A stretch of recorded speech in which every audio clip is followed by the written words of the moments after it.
Welcome. In front of me is a Nubia RedMagic 11 Air, and today I'll show you how you can enable and set up your portable hotspot.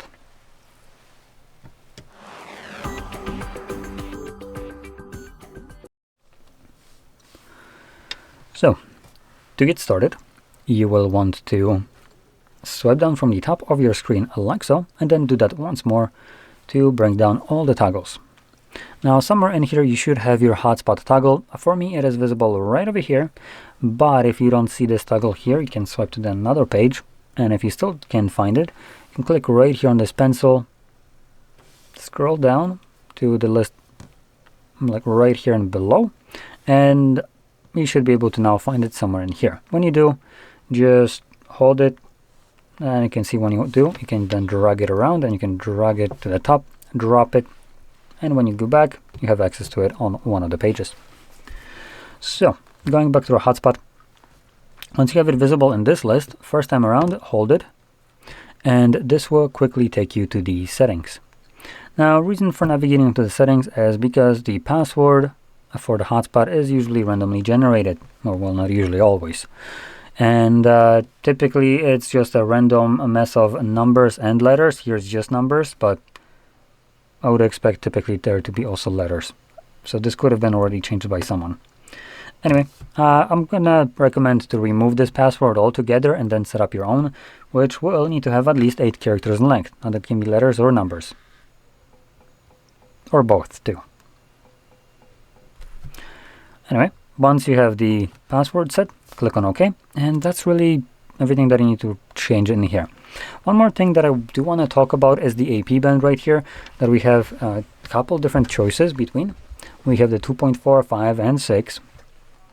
And generally, I will recommend sticking with the 2.4, as this will be the more versatile connection, especially if you don't know what these do. 2.4 will basically allow you to connect any kind of device to this hotspot, no matter how old it is, as long as it supports Wi-Fi connectivity. No matter how old, it will connect to this, which isn't the case for these other two, 5 GHz and 6 GHz. 5 GHz, a lot of devices nowadays have this. I mean, newer devices obviously all have this, but if you have a device from like 5 years or plus device, it might not support 5 GHz. And if you have this enabled right here, and you turn on this hotspot, set device that doesn't support this connectivity strictly just will not see your hotspot altogether, which kind of makes it useless. And same thing goes for the 6 GHz, but 6 GHz is even newer, which means even less devices supported. Now this would imply that you need to have like relatively new devices. We're talking about like at best couple years old, or more like at worst. So this is relatively new at the moment. Not many devices don't still have this, so keep that in mind when you select this. Chances are you might not actually have any device that can connect to it, but if you don't know and you want to check it out, you can always toggle it on and turn on your hotspot and see if said device sees it. If it does, it means that it supports it. If it doesn't, well, you got your answer. So in general, also to explain these these three options, with each kind of upgrade, 2.4, 5, and 6, going further down, there's increases in speed, bandwidth, latency, and so on. So they're generally improved. But for mobile network, this is not something that you really care about. You're usually going to be bottlenecked by the mobile network itself that your phone is receiving from your cell provider, rather than the your capability of sharing it. So setting it to 6 GHz 5 is usually just pointless, considering you're being bottlenecked from your provider at the moment. As long as providers don't give you like 100 megabit internet speeds that you can achieve reliably everywhere, it really doesn't matter. Now 100 might be a bit over an overkill, but let's just say 50. If your provider doesn't give you 50 at least, there's no real need for it. And still, latencies still play a factor in here. So in general, if you're not planning to play maybe games specifically on your laptop and you're using your phone as basically a router, then stick with the 2.4. For like demanding tasks that require faster connectivity, you could try out the 5 or 6 gigahertz if it supports it, and that could give you potentially better latencies, and obviously that would be for gaming purposes good. But I have never actually tested out what the difference here would be. Anyway, once everything is set up in here, we can close this up and then just find the toggle and and simply stop switching and simply tap on it. And there we go. So it's now enabled and you can connect to it. I'm just looking to showcase this. You can grab my phone, navigate to the Wi-Fi list, and let's see, it should show up. There we go, RedMagic 11 Air. So it already shows up. Now quickly checking, actually, I don't know if my device supports 6 gigahertz, so you know what, let's test it out. So we're going to configure, change it to 6. So, oops, let me just get back there. So you can see it disappeared a moment ago. So I'm going to close this up and enable the hotspot, and let's see if it actually supports it.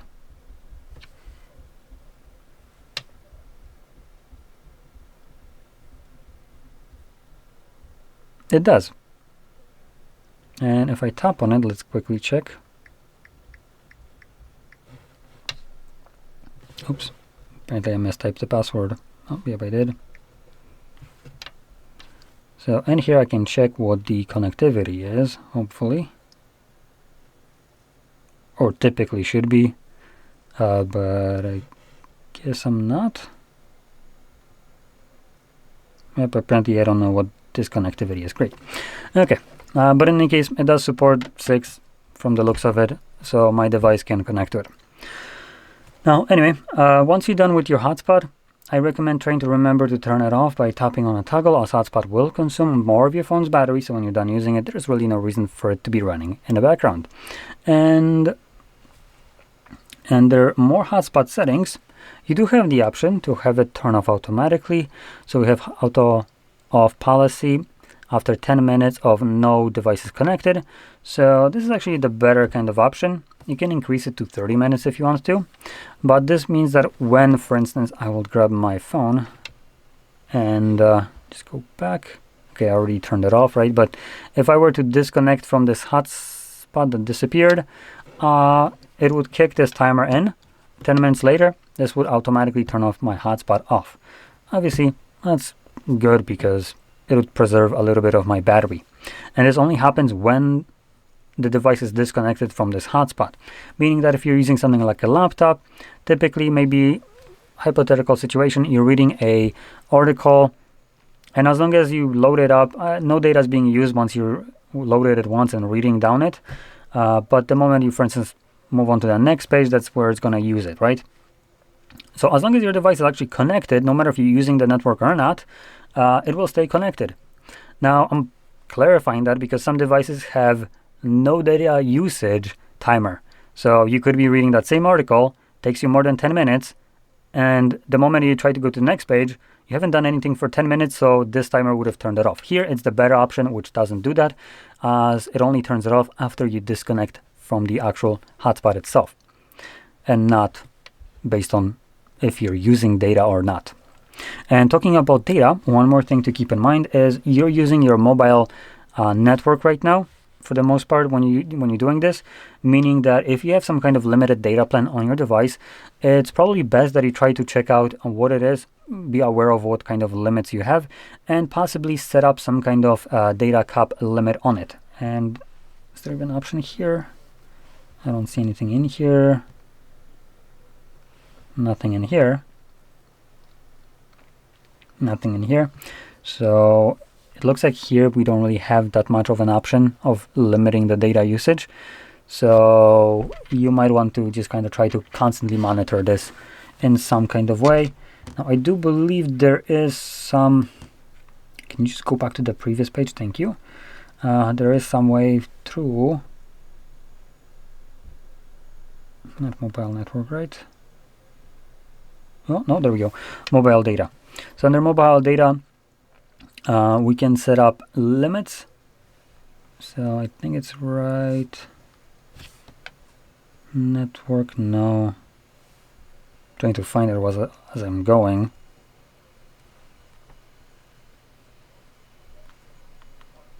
Oh, there we go, limits.